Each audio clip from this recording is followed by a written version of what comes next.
Mesdames, Messieurs, bonjour et bienvenue à ce numéro de l'entretien du jour. Se nourrir, un besoin fondamental qui peut donner la mort, cependant, si l'on ne veille pas à la qualité de ce que l'on mange. Une intoxication alimentaire peut en effet vite arriver. Comment la prévenir, une intoxication alimentaire? Et comment garantir la sécurité de ce qu'on mange pour éviter toute complication qui pourrait survenir? On en parle dans ce numéro d'entretien du jour avec Robin Akromessi, président de l'association La Voix des consommateurs. Bonjour Monsieur Akromessi. Bonjour Saturnin. Sécurité alimentaire, prévenir les intoxications alimentaires, c'est de ça que nous allons donc parler. On va commencer par définir pour nos téléspectateurs ce qu'on peut comprendre par intoxication alimentaire. Merci. Je profite de l'occasion pour saluer tous nos téléspectateurs qui nous suivent actuellement et qui sont fidèles à cet entretien. En fait, l'intoxication alimentaire, c'est tout ce qui peut, à un moment donné de la consommation alimentaire, mettre en difficulté notre estomac.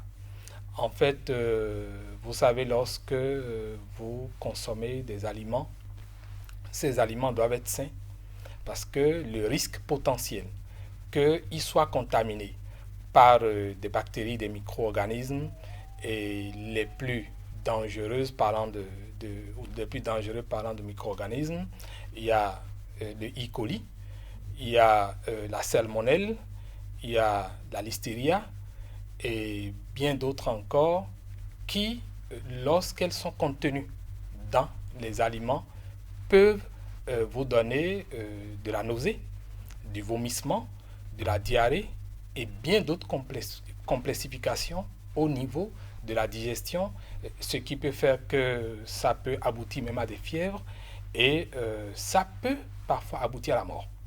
Et quand on en parle, on a l'impression que c'est seulement en aval, pour ne pas dire quand on va prendre un produit, qu'on parle de risque d'intoxication alimentaire, alors que depuis l'amont, depuis la production, Oui, les conditions peuvent ne pas être remplies pour que la conservation de ce qu'on a produit garantisse le caractère sain de ce que va manger le consommateur final.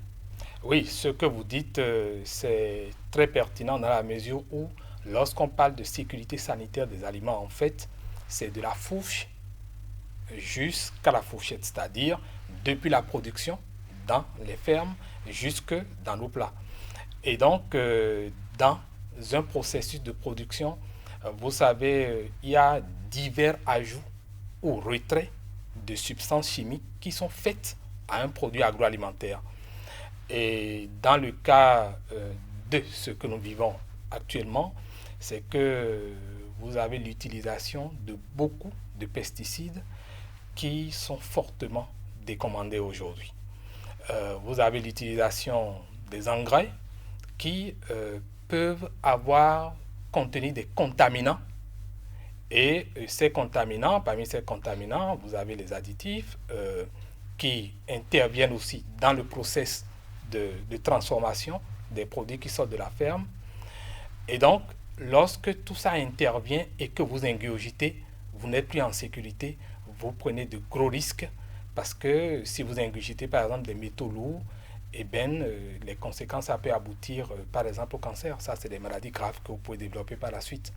Et donc tout ça, si ces contaminants sont en forte dose dans votre estomac, vous ressentirez les mêmes malaises. C'est pour ça que si vous faites attention, pour les populations qui utilisent par exemple les engrais, les pesticides, on décommande souvent que ces populations utilisent encore les mêmes ustensiles qui ont servi à utiliser ces pesticides ou ces engrais pour tout ce qui leur permet de vivre au quotidien en faisant recours à ces ustensiles pour préparer, pour conditionner, conserver Pour la boire de nourriture, l'eau. pour boire de l'eau et bien d'autres choses.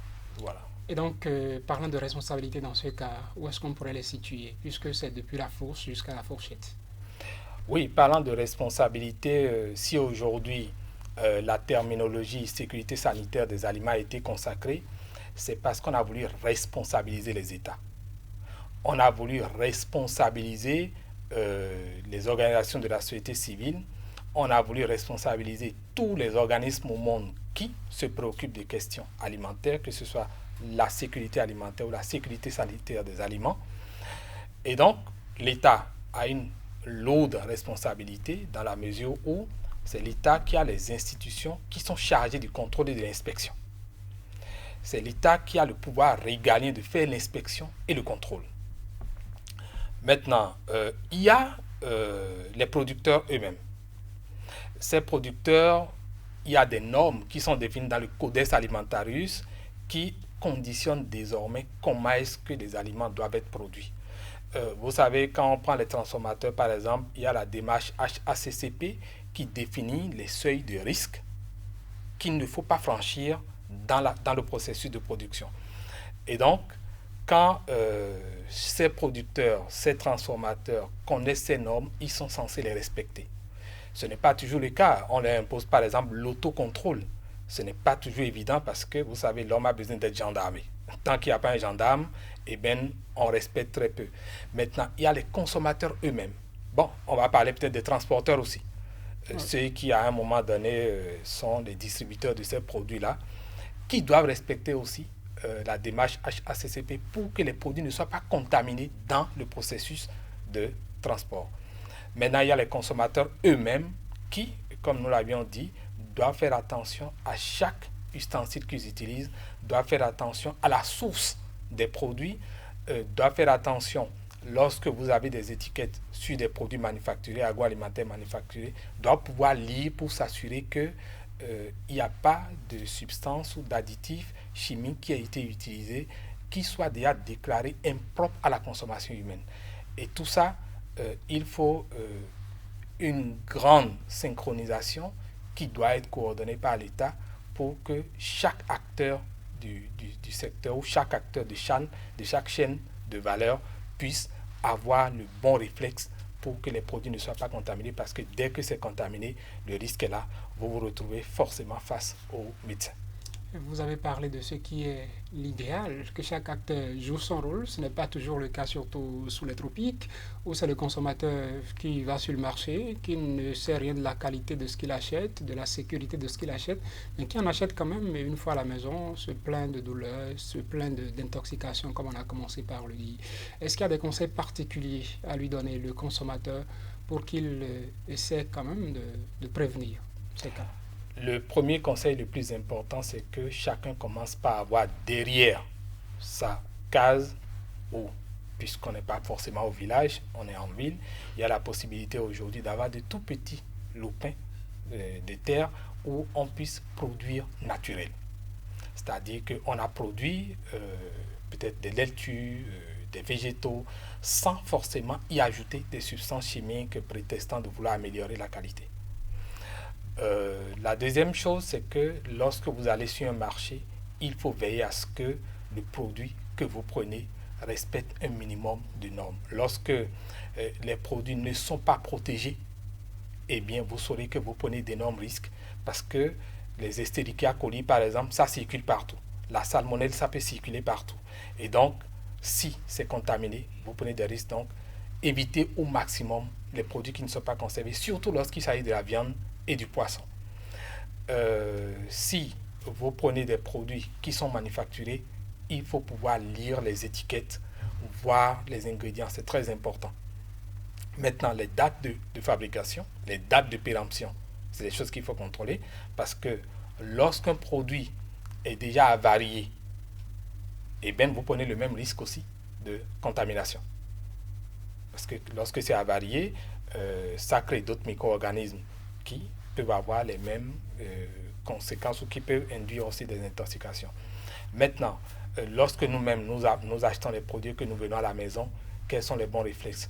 Ne pas mélanger, par exemple, les produits qui sont crus avec des produits qui sont déjà cuits. C'est très important.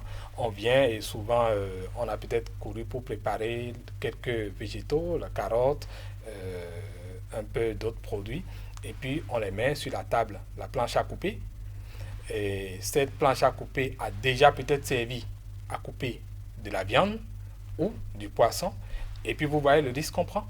Au lieu d'avoir une autre planche à couper ou qu'on les nettoie entièrement désinfectée pour éviter la contamination, on a pris de gros risques.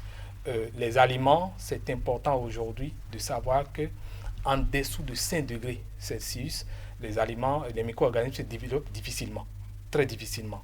Et aussi au-dessus de, pardon, oui, en dessous de 5 degrés Celsius, ça se développe difficilement. Et en dessous de 60 degrés Celsius. Donc, il faut consommer les aliments qui sont assez chauds. Et si vous voulez conserver, il faut prendre des aliments qui sont très frais que vous prenez.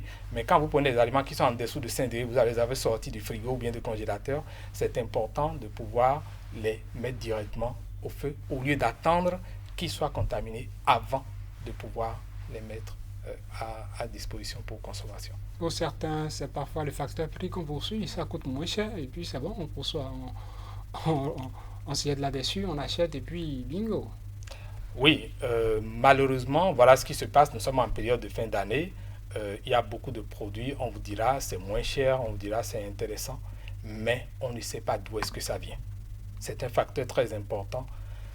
Le fabricant doit pouvoir faire tracer son produit et aussi l'importateur doit pouvoir délivrer un certificat d'enregistrement ou bien une autorisation de mise sur le marché.